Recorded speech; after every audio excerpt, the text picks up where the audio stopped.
আমাদের আজকের সাক্ষাৎকারের শেষ অংশ র্যাপিড ফায়ার। শেক্সপিয়ার না বার্নেট শ? শেক্সপিয়ার। সুকুমার রায় না রবীন্দ্রনাথ ঠাকুর? এটা তো মানে প্রায় জামাই ঠকানো হয়ে যাবে। মানে রবীন্দ্রনাথ ঠাকুর ছাড়া আমার চলবে না, কিন্তু ভালো করে ভেবে দেখলে সুকুমার রায় না থাকলে আমার চলতো না। এটাও জামাই ঠকানো উত্তরই হলো। আপনার মা রবীন্দ্রনাথের মৃত্যুতে আমি একটা লেখায় পড়ছিলাম আপনার, যে খুব কেঁদেছিলেন। আপনি বুঝেছিলেন যে কিভাবে একজন গৃহবধূ, আলোকপ্রাপ্তা গৃহবধূ কিন্তু রিলেট করতে পারেন রবীন্দ্রনাথের সঙ্গে। শক্তি চট্টোপাধ্যায় না সুনীল গঙ্গোপাধ্যায়? কবি শক্তি চট্টোপাধ্যায়, বন্ধু সুনীল। সঙ্গীত পরিচালক সলিল চৌধুরী না সঙ্গীত পরিচালক সত্যজিৎ রায়? ছবির সঙ্গীত পরিচালক হিসেবে সত্যজিৎ রায়, কিন্তু সুরস্রষ্টা, সঙ্গীত স্রষ্টা হিসেবে সলিল চৌধুরীর কোনো জুড়ি নেই। মানে রবীন্দ্রনাথের পরে ওর নামই আসে, কিন্তু শুধু ছবি কি করে তার ব্যাকগ্রাউন্ড করতে হয়, এটা কিন্তু সত্যজিৎ রায়ের একটা শিক্ষা। স্কুল। ফেস্টিভ্যালের সাফল্য না বক্স অফিস? আমার মনে হয় যে এই দুটোর মাঝামাঝি খোঁজাই তো সবসময় চেষ্টা করা উচিত। ইনফ্যাক্ট এই দেয়ালটা তো ক্রমশ ভেঙেও যাচ্ছে। হ্যাঁ, এই পথের পাঁচালী যে মানে বাংলাতে যত ছবি হয়েছে তার মধ্যে 3টি কি 4টি সব থেকে যে অর্থ করি ছবি যা তার মধ্যে একটি, কিন্তু সেটা তো ফেস্টিভ্যালেরও ছবি। সেটি তো ভারতবর্ষকে, শুধু ভারতবর্ষের ছবিকে নয়, ভারতবর্ষকে অনেক ক্ষেত্রে চিনিয়েছে পৃথিবীর কাছে। ঝিন্দের বন্দি না ক্ষুদিত পাষাণ? ঝিন্দের বন্দি। সীতাপতি না ময়ূরবাহন? ময়ূরবাহন। সহ অভিনেতা হিসেবে উত্তম কুমার না শুভেন্দু চট্টোপাধ্যায়? উত্তম কুমার। নায়ক না অ্যান্টনি ফিরিঙ্গি? অফকোর্স নায়ক। পরিচালক অপর্ণা সেন না সহ অভিনেত্রী অপর্ণা সেন? এটা একটু শক্ত। যাই হোক, আমি পরিচালককেই বেছে নিচ্ছি, কেন তিনি একজন এমনই উল্লেখযোগ্য পরিচালক যে নাকে আপনি না বাইরে দাঁড় করিয়ে রেখে আপনি ছবি করতে পারবেন না। বন্ধু শর্মিলা ঠাকুর না সহ অভিনেত্রী শর্মিলা ঠাকুর? বন্ধু। মানে এই জন্যে তার কারণটা বলছি যে এই 50 বছরের ওপর এমন একটা অটুট বন্ধুত্ব যা আমাদের দুজনকারই কাছে অত্যন্ত মূল্যবান। ওয়াহিদা রহমান না তনুজা? এখানে তো আবার সেই বন্ধুর প্রশ্নটা চলে আসবে। দুজনেই খুব ভালো অভিনেত্রী, তনুজাকে আমি বেছে নেব। ক্রিকেট না ফুটবল? ক্রিকেট। কৃষ্ণনগর না কলকাতা? এটাও তো মুশকিল। ওই কৃষ্ণনগর বুকের মধ্যে নিয়েই তো কলকাতায় ঘুরে বেড়াই। টিকটিকি না রাজালিয়ার?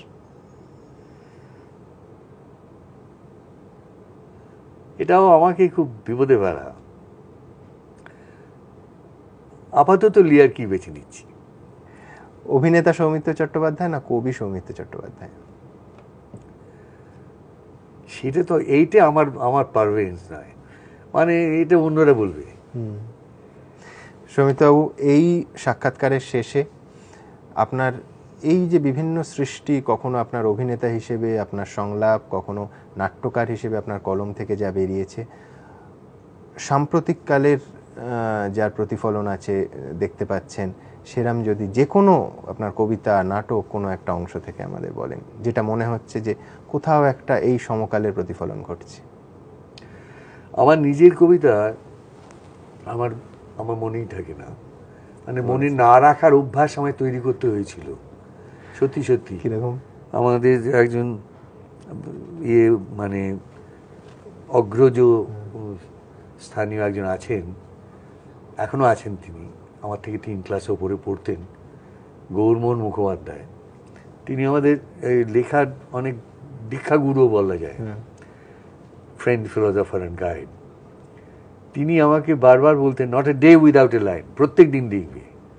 কিন্তু সেই সঙ্গে বলতেন যে কবিতাটা লিখবে, লিখে ওই 2-4 দিন বন্ধু বান্ধবদের শোনানো হয়ে গেলে ওটা ভুলে যাবে, তা নাহলে তুমি তারপরের কবিতাটা লিখতে পারবে না।